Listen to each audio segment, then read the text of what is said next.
Hello, my name's Jorb. This is Manager's Deepmind 12, and this is going to be a very, very quick tip. Somebody asked about envelope curves a while ago, and I wanted to talk about it, but I never had. And I had this set up so nice, I figured I might as well try it now. So I like to start with the default program, whole program, and press compare to get there. This is what it sounds like. And the first thing I do is I go into the VCF edit, and I turn velocity sensitivity down to 0, and VCA velocity sensitivity down to 0. I go to just a sawtooth, and that should be enough for today. And then we know what envelopes do, right? But just to show again, they're control voltage over time, and normally they're synced on a key press. So what you can do, a quick little trick, you can pick more than one of these at a time and edit them all together. So I'm going to do the VCA and the VCF because that's all we care about right now. And we'll get sort of a pad sound. Quick and easy. And with envelopes, you press one of them a second time and you get into its focus menu. So you see this is VCA envelope. You can change the trigger mode key every time you press the key, LFO1. Every time LFO1 starts a new cycle, LFO2 every time it starts a new cycle, and loop will just loop on its own.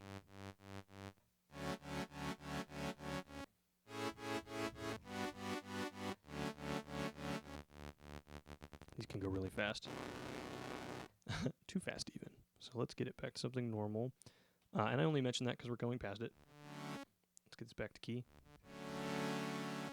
What the curves do, and I'm going to stay in this focus screen to show you, and let's just watch first, okay? You know what? Let's zero everything out except for the attack and just watch it. So I'll make the time longer. All the way up, exponential. In the middle is linear, and all the way to the bottom is reverse exponential or logarithmic. And let's hear what they sound like. So let's start with the normal one, which I need to click down to its curve. Let's make it 128, which is quite literally the middle. You can hear it's a slow, even rate of increase all the way to the top. And once it gets to the top, it'll just drop right out.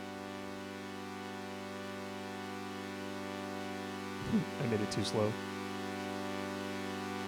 There it goes. Let's do a little fast. Oops, that was the curve. Back to 128. Let's make it a little faster.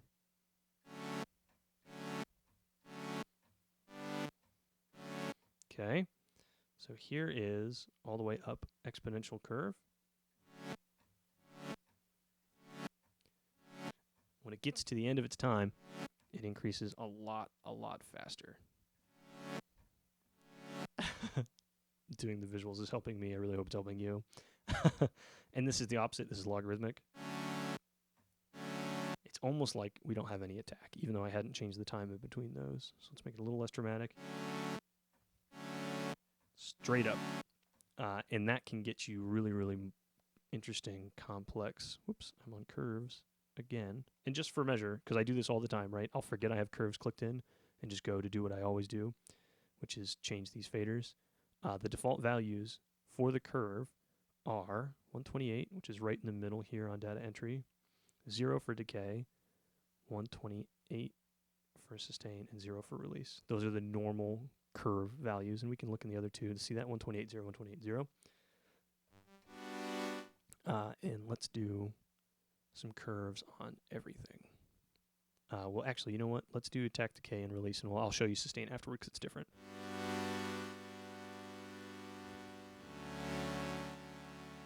So just more control, more flexibility over those CVs.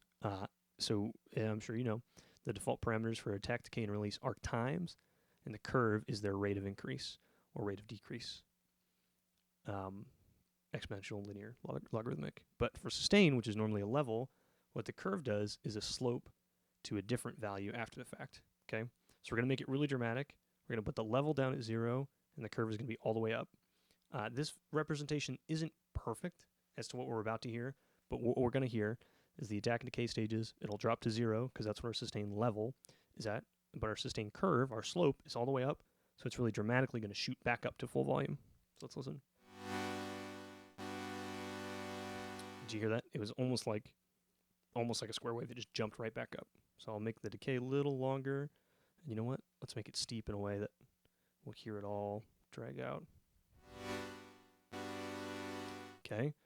And so let's make the curve a little less dramatic And again, this representation isn't perfect. It's not as steep as it actually as what we're hearing, but let's make it a little less dramatic, and now we'll hear it go up once and then slowly rise to max volume again. And there it'll stay. And then we'll have our normal release stage.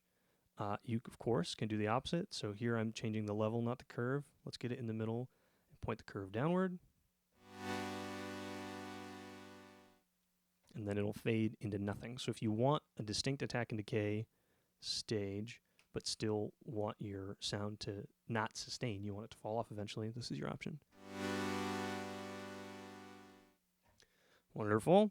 While we're here and while I mentioned it, we're going to go to the curve here and make it 128. That's what it needs to be default.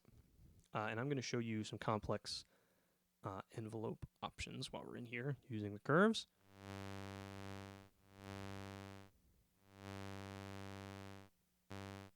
Complex LFO, excuse me. So you hear it's changing the volume. Just for a demonstration, it'll help a lot. Let's get some more noise in there. Let's change the curves just to hear what they do, but not changing the times. Now we will.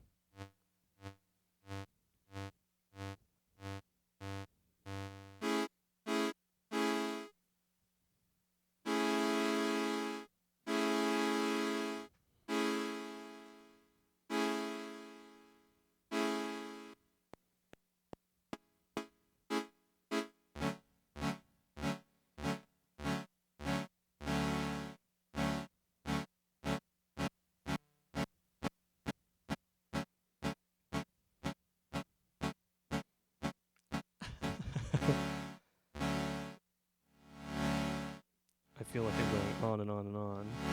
But let's just see what this is.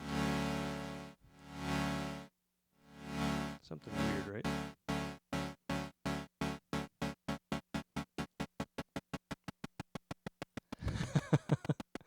Well, because we're doing the VCA, I can't hear all the examples of it, but let's go back to key for this. Oops, key for this. And then make it a somewhat normal value. And I like to do this here just so I can make sure I get it right at 128. Let's hear what it does to the VCF. Much better, that's normal. And here we are in the VCF now, where I'm going to make it loop, not with one of the LFOs. The LFOs, of course, it would sync with the LFO control sequencer. Every time you get a new step in the control sequencer, it would go. The point of that is having a third LFO linked to tempo when neither of your LFOs need to be, or you don't want it to be synced with either of these. Say you want one of these to be a quarter note, and you can set that in the ARP sync here, down to whatever you want, and separately have it synced, with the beat for your new fancy complex LFO here, if you lock it to the sequencer. Totally beside the point. I'm not going to go into that. Let's talk about this final loop using curves, and then I'll be done.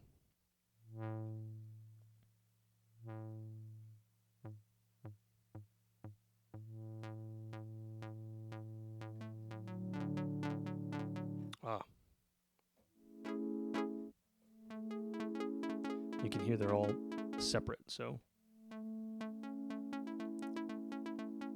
each note is looping on its own from when it started.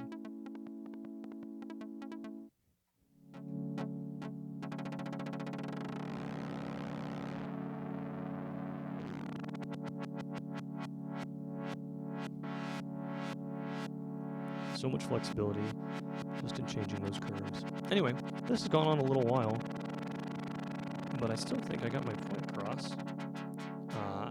You got to see some applications of curves, what you can do with them, and my whole point in demonstrating this is you have very interesting, complex LFO shapes, more than quickly available, immediately available. I find this works best with sustain and release all the way at 0, and you just play with the ramp, and the rise and fall of your LFO with attack and decay. So, this went in a way I didn't expect it to, as often they do, but we're going to leave it. I think I demonstrated my point. Thanks for watching. My name's Jorb. Stick around, there's always more. So long.